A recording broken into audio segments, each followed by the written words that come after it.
Hello అందరికీ. అందరూ ఎలా ఉన్నారు? బాగున్నారా? బాగుండాలి అనే అనుకుంటున్నాను. ఈ మధ్య యూట్యూబ్‌లో వ్లాగ్స్ పెట్టడానికి చాలా గ్యాప్ వస్తుంది. టైం కుదరట్లేదో, నేను కుదిరించుకోవట్లేదో తెలియట్లేదు. కాకపోతే ఫైనల్‌గా ఇప్పుడు నేను ఖాళీగా ఉన్నా. అందుకోసమని వీడియో ఇప్పుడే ఎడిట్ చేశాను. ఇప్పుడే వాయిస్ ఓవర్ ఇస్తున్నాను. అనగనగా ఒక రోజు, ఆ రోజు 2025లో దిస్ ఈజ్ టూ మచ్ కదా! 2025 వీడియో ఇప్పుడు ఎడిట్ చేసి పోస్ట్ చేస్తున్నానే. It's okay, fine. అప్పుడు నాకు ఇంత నాలెడ్జ్ లేకుండే. ఇప్పుడు కూడా బేసిక్‌గా లేదనుకోండి వీడియోస్ పైన. కాకపోతే కొంచెం బెటర్ అయినా కదా! సో, అందుకోసమని కొంచెం థింగ్స్ అన్నీ సార్ట్ చేసుకొని కొంచెం బెటర్‌గా ఎఫెక్ట్స్ అది ఇదంతా మంచిగా ప్లాన్ చేసుకుంటున్నా. ఏదో ఒక రోజు నేను కూడా గట్టిగా అందరికీ తెలిసేలాగా మంచిగా చేస్తానని అనుకుంటున్నా. Just a hope. సరే, ఇదంతా వదిలేయండి. అసలు ముచ్చటకొచ్చేద్దామా? అసలేం జరుగుతుంది? ఆ కోడ్లేంటి? మేమేంటి? ఆ స్కూటీలేంటి? ఏం లేదండి. మా షిఫ్ట్ అయిపోయిన తర్వాత మేము ఒక టెంపుల్‌కెళ్ళామన్నమాట. అది అమ్మవారి టెంపుల్. అక్కడ ఒక స్పెషాలిటీ ఉంటది. స్పెషాలిటీ అంటే yeah! Big kind of speciality ఉంటది. అదేందో నేను మీకు మధ్యలో చెప్తా. సో, వీడియో అయిపోయిన వరకు చూడండి. ఫ్రెష్‌గా రెడీ అయిపోయి మేమైతే స్టార్ట్ అయిపోయినాం. ఎక్కడికి అనేది ఏంటో చెప్తా. క్యూరియాసిటీ ఉంచండి అట్లనే. ఇదొక అమ్మవారి టెంపుల్ అని చెప్పిన కదా! మనకి యూజువల్‌గా అమ్మవారి టెంపుల్స్ ఎట్లుంటాయి? అమ్మవారు మొత్తం పసుపుతోని అలంకరించుకొని మంచిగా ముక్కు, పుడక ఇదంతా ఇట్లా ఉంటది. కానీ ఇక్కడ కొంచెం వెరైటీగా ఉంటది. ఏందంటే కుంకుమతోని అలంకరించుతారు. థాట్ టూ ఫేస్ ఎట్లా అంటే వేరే గుళ్ళల్లో మనిషి ఫేస్ లాగా ఇట్లా మీకు హైస్ అండ్ లోస్ కనపడతాయి. ఇక్కడ అట్లా ఉండదనమాట. బట్ టెంపుల్ గర్భగుడి లోపల అమ్మవారు రెడ్ కలర్‌లో కనిపిస్తారు. కుంకుమ అలంకరణతోని మొత్తం మిర్రర్స్ ఉంటాయి. నేను ఫస్ట్ టైమ్ చూసినప్పుడైతే చాలా షాక్ అయిపోయినా. వావ్ అనిపించింది. అంటే యూజువల్‌గా మనం అమ్మవారిని ఒకటేలాగా చూసుండి సడెన్‌గా ఇది చూసేసరికి మైండ్ ఒకేసారి డైవర్ట్ అయిపోయిందనమాట. ఓహ్ గాడ్! What is this? ఇట్లా కూడా ఉంటదా? ఈ టైప్ అలంకరణ అయితే నేను ఫస్ట్ టైం చూసినా అనమాట. మా ఫ్రెండ్ అక్కడ రెడ్ డ్రెస్ ఏసుకొని కనిపించింది కదా! ఆమె ఏదో మొక్కుకుంది. సో, ఆ కోరిక నెరవేరింది. అందుకోసం అని చెప్పేసి అమ్మవారికి కోడిని కోద్దామని చెప్పేసి అని మొక్కుకుంది బేసిక్‌గా. సో, దానికోసమని మేము ఆ రోజు పొద్దున వెళ్ళినాం. మేము వెళ్ళేటప్పుడు ఏ చికెన్ షాప్స్ ఓపెన్ చేయలే. Because it is like around 5:00, 5:30 in the morning. So, అప్పుడు ఏం ఓపెన్ చేయలే. ఆ టెంపుల్‌కెళ్ళే దారిలో మాత్రం ఒక ఆవిడ నాటుకోడ్లు పెట్టుకొని అమ్ముతుంది. సో, అక్కడే తీసేసుకున్నాం. ఇంకొక అతను కూడా వస్తున్నాడు. ఆయన బండి పూజ చేయించుకోవాలి. సో, ఇద్దరికి 2 కోడ్లు తీసేసుకొని మేమే స్టార్ట్ అయిపోయాం. అవైలబుల్ ఉంటాయి. లైక్ పూజకు కావాల్సిన సామాను మీరు వెహికల్‌కి పూజ చేసుకుంటారా? నార్మల్‌గా చేసుకుంటారా? ఎట్లా అని చెప్పేసి అని అన్నీ రెడీ ఉంటాయి. మీకు నచ్చినట్టు మీరు కొనుక్కోవచ్చు. కొబ్బరికాయ కొనుక్కొని లోపలికి వెళ్ళిపోయినాము. ఆ కోడ్లు ఎక్కడ పెట్టాలో తెలియక ఆ షాప్ ఆమెను అడిగితే కోడ్లా నేను ఉంచుకొని అన్నది. చూసుకో కొంచెం ఇస్తాము అన్న తర్వాత అప్పుడు పెట్టింది.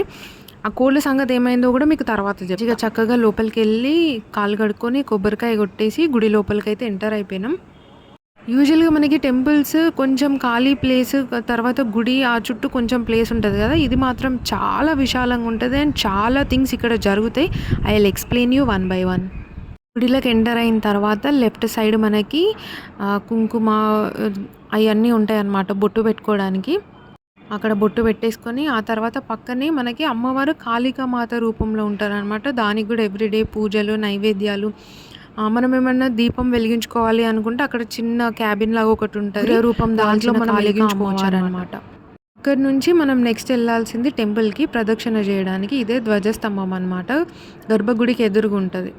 ఈ టెంపుల్ స్పెషాలిటీ ఏంది అనంటే, ఈ టెంపుల్ ఎవరు కట్టించిండ్రు అనేది ఫస్ట్ మనం తెలుసుకోవాలి. ఆర్మీ పీపుల్ ల్యాండ్ అనమాట అదంతా. సో, వాళ్ళు అమ్మవారిని కొలుస్తారు. యూజువల్లీ మన నార్మల్ పీపుల్ కంటే ఆర్మీ పీపుల్‌కి దేశభక్తి ఎంత ఉంటదో దైవభక్తి కూడా అంతే ఉంటది. ఈ టెంపుల్ నేమ్ ఆరమైసమ్మ అమ్మవారు కట్టించిండ్రు. దాన్నే మనం ఆర్మీ మైసమ్మ టెంపుల్ అంటాం. లేకపోతే బండ్లగూడ కాళీమాత టెంపుల్ అంటారు. కొందరు కాళీమాత టెంపుల్ అంటారు. ఇట్లా రకరకాల పేర్లు ఉన్నాయన్నమాట. యూజువల్‌గా మీరు గూగుల్‌లో కొట్టి వెళ్ళాలి అనుకుంటే బండ్లగూడ కాళీమాత టెంపుల్ అంటే మీకు ఎగ్జాక్ట్ లొకేషన్. స్పెషాలిటీ ఏందంటే గర్భగుడి ముందున్న ధ్వజస్తంభం ముందు ఒక గేట్ ఉంటది. అది ఎప్పటికీ క్లోజ్ చేసే ఉంటది. దాని ముందే మనం మొక్కి గాని, కోడిని ఎదురిచ్చి కోయడం అని అట్లాంటివన్నీ అక్కడ జరుగుతాయి అన్నమాట. వెహికల్స్ పూజలు గానీ, ఇంకేమైనా గానీ అక్కడే అది ఆల్మోస్ట్ ఇక రోడ్డు పైనే ఉన్నట్టుంటది. చాలామంది అక్కడ క్రాస్ చేసేవాళ్ళు రోడ్డు మీద ఆగి దేవతకి మొక్కి దండం పెట్టుకొని వెళ్ళిపోతారు. యూజువల్‌గా మనం అమ్మవారు అంటే ఓడి బియ్యము, గాజులు, పువ్వులు ఇస్తాం కదా! ఇక్కడ అది కూడా చేయొచ్చు. దేవీమాత దర్శనం అయిపోయిన తర్వాత మనం బయటకు వస్తా ఉంటే అక్కడ మనకి శివలింగము, వినాయకుడు కూడా ఉంటారు. ఆ పక్కనే హనుమంతుడు కూడా ఉంటాడు. టెంపుల్ మాత్రం చాలా విశాలంగా ఉంటది. లైక్ మస్తు స్పేషియస్ అనిపిస్తది. పీస్‌ఫుల్ ఉంటది. గుళ్ళో ఉన్న 3 దేవతలకి, దేవుళ్ళకి మొక్కేసి అక్కడ కూర్చున్నాం. ఇంక కొబ్బరి చిప్ప కొట్టుకొని తిని మేము ఒక అన్న కోసం వెయిట్ చేస్తున్నాం. ఆ అన్న బండి పూజ చేయించుకునేది ఉంది దానికోసమని. యాక్చువల్లీ ఇంకొక అన్న వస్తున్నాడని చెప్పిన కదా, ఆ అన్ననే మాకు ఫస్ట్ టైమ్ ఇక్కడ ఒక టెంపుల్ ఉంటుంది, ఇట్లా ఉంటుంది, ఇది దాని స్పెషాలిటీ అని చెప్పేసి అని మాకు చెప్పిండు. ఒకరోజు ర్యాండమ్గా వెళ్దామా, మీకు ఇంట్రెస్ట్ ఉందా అని అడిగితే, మేము టెంపుల్స్ అంటే యూజువల్గా వెళ్తాం కదా, మనకు ఆరాటం ఎక్కువ. సరే అన్న వస్తామని చెప్పేసి అని అన్నాం. సో ఆయన తీసుకెళ్ళిండు అనమాట. ఇట్లానే మార్నింగ్ ఎర్లీ మార్నింగ్ 5 o'clock 5:30కి అట్లా స్టార్ట్ అయినాం. మెల్లగా ఆడుతూ పాడుతూ వెళ్ళినాం. అక్కడ వెళ్ళిన తర్వాత చూస్తూ ఉంటే టెంపుల్ ఎంటర్ అవ్వగానే చాలా స్పేషియస్గా కనిపించింది. ఇటు గ్రీనరీ ఉంది, డివోషనల్ వైబ్స్ ఉన్నాయి, జెండలు ఉన్నాయి. సరే అని చెప్పేసి ఇంట్లో మెల్లమెల్లగా వెళ్తున్నాము. సడన్గా లోపలికి వెళ్ళి ధ్వజస్తంభం ఎదురుగానే గుడి ఉంది, దాన్ని చూసేసరికి మేము షాక్ అయినాం. అదేంది అమ్మవారు ఇట్లున్నారు అని చెప్పేసి అని. యూజువల్గా మేము ఎప్పుడు చూడలేదు కుంకుమ అలంకరణతో ఉన్న అమ్మవారిని. సో కొంచెం సర్ప్రైజ్ అయినా. మీరు కూడా ఆ డివోషనల్ ఫీలింగ్ని ఎక్స్ప్రెస్ చేయాలి, అమ్మవారిని అంత మంచిగా వైభవంగా చూడాలి అనుకుంటే డెఫినెట్లీ విజిట్ చేయండి. లొకేషన్ చాలాసేపు లోపలనే కూర్చొని ఎందుకులే అని చెప్పేసి ఇంకా బయటకు వచ్చేసినాం. కొంచెం గ్రీనరీ ఫొటోస్ క్లిక్ చేసుకుందామని చెప్పేసి. ఇక్కడ షెడ్స్ కూడా ఉంటాయి అన్నమాట. మీరు వంట చేసుకోవాలి లేకపోతే ఇంకేమైనా సెలబ్రేషన్స్ లాగా చేసుకోవాలి అంటే మనం ముందే వచ్చి బుక్ చేసుకోవాలి. బికాస్ సండే రోజు ఫుల్ రష్. మధ్యలో చెప్పిన కదా కోళ్ళ సంగతి ఏమైందో మీకు తర్వాత చెప్తా అని. ఆ షాప్ అంటేకి ఇచ్చిపోయినాం.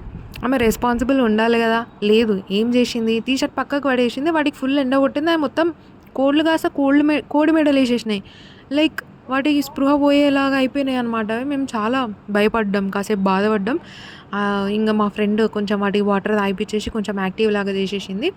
మా అన్నగారు వచ్చేసారు ఆఫ్టర్ ఎలా అయిపోయిందని చెప్పేసి. కోళ్ళు యాక్టివ్ అయిపోయిన తర్వాత మేము వెళ్ళి అక్కడ చెప్పినా కదా ధ్వజస్తంభం ముందు గేట్ ఉంటుంది, దాని ముందే అన్నీ మొక్కడం కానీ చేయడం కానీ చేస్తారు, పూజలు కానీ అని.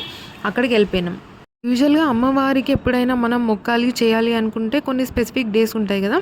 బేసిక్గా అయితే శుక్రవారం, తర్వాత సండే, తర్వాత వెనస్డే, ఇట్లా ఈ 3-4 డేస్లో ఎక్కువ మంది జనాలు విజిట్ చేస్తారు. దాంట్లో స్పెసిఫిక్గా సండే ఎందుకు అని అంటే ఎక్కువ మందికి లైక్ ఆ రోజు డ్యూటీస్ కానీ ఆఫీసులు కానీ ఉండేవి కాబట్టి ఆ రోజు చాలా ఎక్కువ కోడిని ఎదురు మొక్కేసినాం, అయిపోయింది. ఇంకా తీసుకొచ్చేసినాం. మామూలు ఇక్కడ చిల్ అవుతున్నారు, పుల్లైస్ నాటు కోడి కాస్త కొట్టేసి ముక్కలు చేసేస్తున్నారు. ఇంకా అయిపోయింది కాబట్టి. యాక్చువల్లీ మేము హాస్టల్లో ఉంటాం కాబట్టి మా హాస్టల్లో ఉన్నని కొంచెం పర్మిషన్ అడిగినాం. మేము ఇట్లా దేవుని దగ్గరికి వెళ్తున్నాం, ఇది థింగ్స్ ఇట్లా అని అంటే ఆయన కొంచెం ఆలోచించి ఫైనల్గా మాకైతే పర్మిషన్ ఇచ్చేసిండు వంట చేస్తే. కండిషన్ ఏంటంటే నార్మల్గా అందరు హాస్టల్ పిల్లలకి వండేటప్పుడు మీరు మధ్యలో వచ్చి డిస్టర్బ్ చేయొద్దు, మీకంటూ టైం ఇస్తాం, ఆ టైంలో మీరు వంట చేసుకొని వెళ్ళిపోవాలి. కోడి కాస్త కూర అయింది గాయ్స్. నిద్ర అయితే లేదు, కాకపోతే వచ్చినాం ఓపికతోని వంట చేసుకున్నాం, మంచిగా తిన్నాం, హ్యాపీగా పడుకున్నాం. ఎండిపోతామని అట్లా టవల్ వేసుకున్నాం, ఏమనుకోకండి. సీ యు ఆల్ ఇంకో వీడియోతో మళ్ళీ మీ ముందుకు వస్తా. సబ్స్క్రైబ్.